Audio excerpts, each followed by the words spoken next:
viewers, today you are going to study about practice set 5.1, example number 5 and 6. Example number 5 is diagonals of a parallelogram intersect each other at point O. AO is 5, BO is 12, AB is 13. Then show that quadrilateral ABCD is a rhombus. Parallelogram diagonals are intersecting and we have to get rhombus from parallelogram. What is the meaning of parallelogram? In parallelogram,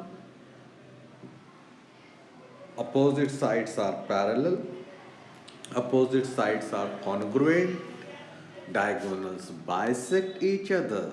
This information class knows regarding parallelogram. And what about rhombus? In rhombus, I should get all four sides equal. I should get perpendicular bisector diagonals. So either I have to obtain all four sides equal or diagonals perpendicular bisector. So in this example, for obtaining rhombus ABCD, at present it is a parallelogram. For making it a rhombus, I am going to show that point O has measure like 90 degree. How will it become 90 degree? It is given to us that AB is 13. So I am going to write first AB as 13. I am going to make the square of 13. So AB square is equal to 13 square is equal to 169. After completing the square of a bigger side or biggest side AB 13, the square of is 13 is 169. After getting the square of AB as 169, the other two sides I am going to write their squares total. Square of OA plus square of OB. Now the numbers of OA and OB will be written 5 square plus 12 square. Square of 5 is 25. Square of 12 is 144. The total of these two numbers is going to become as 169. If you see step number 1 AB square and step number 2 AO square plus OB square, these two equations are exactly the same. So I can write by 1 and 2 square of AB is equal to square of OA plus square of OB. So when you find two sides like OA the base and OB the height, the two base and the height square is equal to a side like AB. It means AB is the hypotenuse. In any triangle, when this relation is obtained, the side of a triangle square and the other two sides squares total, if it becomes same, by converse of Pythagoras theorem, we can write measure of angle O. We can get, therefore I am going to write measure of angle O. Therefore, I am going to write here by converse of Pythagoras theorem. So, when we apply Pythagoras theorem converse, we can show the measure of angle O because AB is the largest side. It will be the hypotenuse and angle AOB will have a measure like 90 degree. We know that it is a parallelogram. In parallelogram, the two diagonals like AC and BD bisect each other. So I am going to write here quadrilateral ABCD is a parallelogram. As it is a parallelogram, two diagonals must bisect each other. Therefore, diagonal AC and diagonal BD. they should bisect each other. Diagonal AC and diagonal BD bisect each other. Now if you study step number 3, I call it as step number 3, having measure like 90 degree, and step number 4, two divisions of both the diagonals are equal. It means diagonals are perpendicular bisector of each other. So I can write therefore by 3 and 4, diagonals are perpendicular bisector. Diagonals AC and BD are perpendicular bisector of each other. So when they become perpendicular bisector of each other, it can confirm, it can help us to reach to the conclusion they are perpendicular bisector of each other. Hence the conclusion will be made that quadrilateral ABCD is a rhombus. Because I told you in the beginning, either I should get all four sides equal, or I should get angle like O 90 degree and two equal divisions at the O point for both the diagonal. So class, you have been shown one star marked example regarding how to make a parallelogram rhombus. Yes, say in one of the set you were asked about the statements are true or false.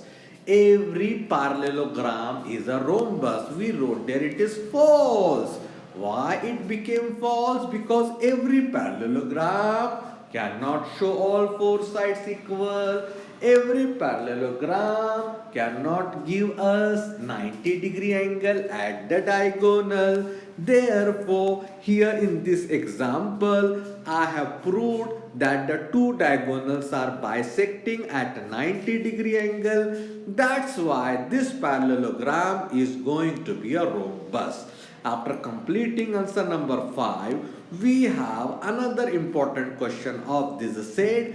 In figure 5.12, quadrilateral PQRS and quadrilateral ABCR, they are two parallelogram. They are parallelogram.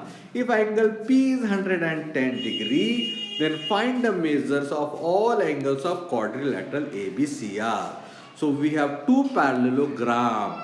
Bigger one is PQRS, angle P is 110, ABCR is a smaller parallelogram given inside PQRS.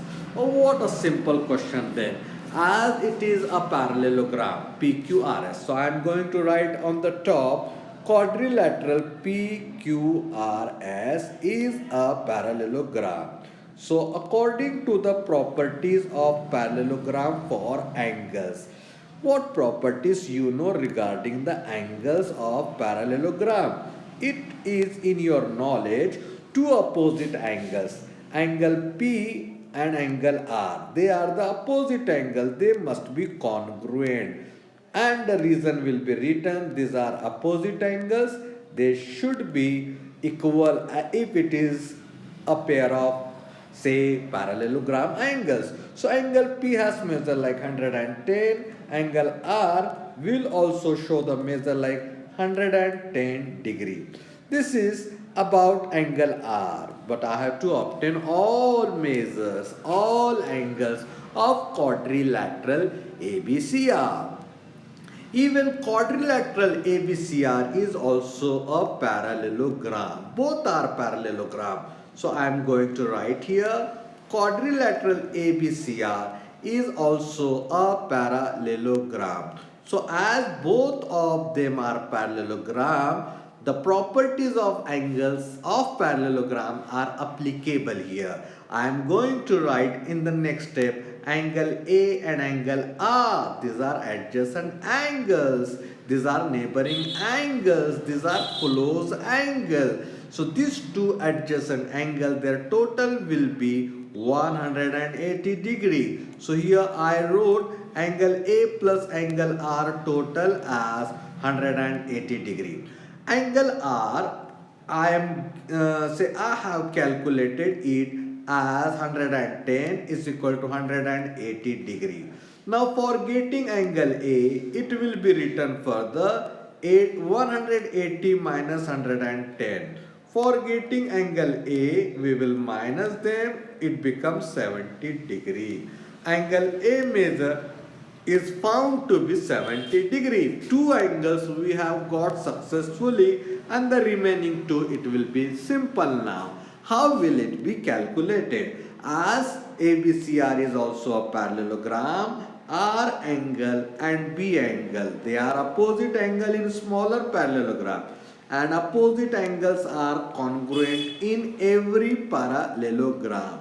So here I write angle R measure is 110, so angle B measure will be 110 degree. Now the last angle remains, that is angle C, and for getting C I am going to write here angle A is congruent to angle C. Why angle A and angle C are congruent? The same reason, that is to show opposite angles in parallelogram congruent. Angle A measure is 70 degree, therefore angle C must show a measure like 70 degree. So we got all four angles of quadrilateral ABCR. I am going to write the final answer like this. Angle A measure, what we have? Angle A measure we have 70 degree. Final answer must be stated. Angle B measure is 110 degree. And what is the measure of angle C? 70 degree. And what about angle R? Angle R has helped to get all other angles measure. Its measure is 110 degree. So both examples are regarding how to obtain a rhombus from a parallelogram and how to get the measure of angles of a parallelogram from a property like adjacent angles, they are supplementary, and opposite angles, they are congruent. These two examples say are about the properties of parallelogram and the rhombus. After concluding the knowledge regarding the parallelogram properties and the definition, what we have studied so far, you were told a parallelogram is a quadrilateral in which opposite lines are parallel, opposite sides are parallel. In parallelogram, the properties are opposite sides are congruent. In parallelogram, opposite angles are congruent. In parallelogram, diagonals bisect each other. And in parallelogram, with the help of these definition and properties, we get number of answers. We can obtain number of say answers like what will be the length of opposite side, what will be the measure of opposite and adjacent angle, what will be the length of diagonal and all, and so on. Now if you look at page number 63, it is about test for parallelogram. So test of parallelogram means if I don't know the type of quadrilateral, in order to obtain the type of quadrilateral parallelogram, then I should get this number one test, that the two opposite sides of a quadrilateral are congruent. If you can obtain opposite sides of a quadrilateral are congruent, then it is going to be a parallelogram. So we call it as a test for parallelogram. Then it is a parallelogram. So it is a parallelogram. We have to prove as a theorem. When opposite sides are congruent, the given quadrilateral is a parallelogram. So what will be given then? Given is opposite sides are congruent, and to prove is quadrilateral is parallelogram. The second test is about opposite angles of a parallelogram. We have studied they are congruent, but I don't know quadrilateral whose opposite angles are congruent. So can it be a parallelogram? The second test is regarding when opposite angles of a quadrilateral are congruent. You have one quadrilateral where two opposite angles or opposite angles are congruent, then it become a parallelogram. We call them as a test of parallelogram. In any example, I don't know the type of quadrilateral, but I am given that two opposite sides are congruent, then it become a parallelogram. Two opposite angles are congruent, then it become a parallelogram. If I don't know the opposite sides or opposite angles are congruent or not, then I should see diagonals. Diagonals of a quadrilateral bisect each other. They give two equal division on both the diagonal. So when diagonals bisect each other, then it become a parallelogram. Hence we can write it is a parallelogram. After concluding test number 3, the last and important, final important test, it is known as one pair of opposite side is parallel and congruent. Only one pair. One pair is congruent. One pair of opposite side is congruent and parallel. So when you find two pairs are not congruent, two pairs are not parallel, but the pair so given, one pair, it is congruent and parallel also, then we can call it as a parallelogram. So these are four tests of a quadrilateral to become parallelogram. Test number 1, opposite side must be congruent. Test number 2, opposite angles must be congruent. Test number 3, diagonals must bisect each other. Test number 4, one pair of opposite sides should be congruent and parallel both. Then it become a parallelogram. So with this we conclude today everyone. Goodbye. Have a nice day.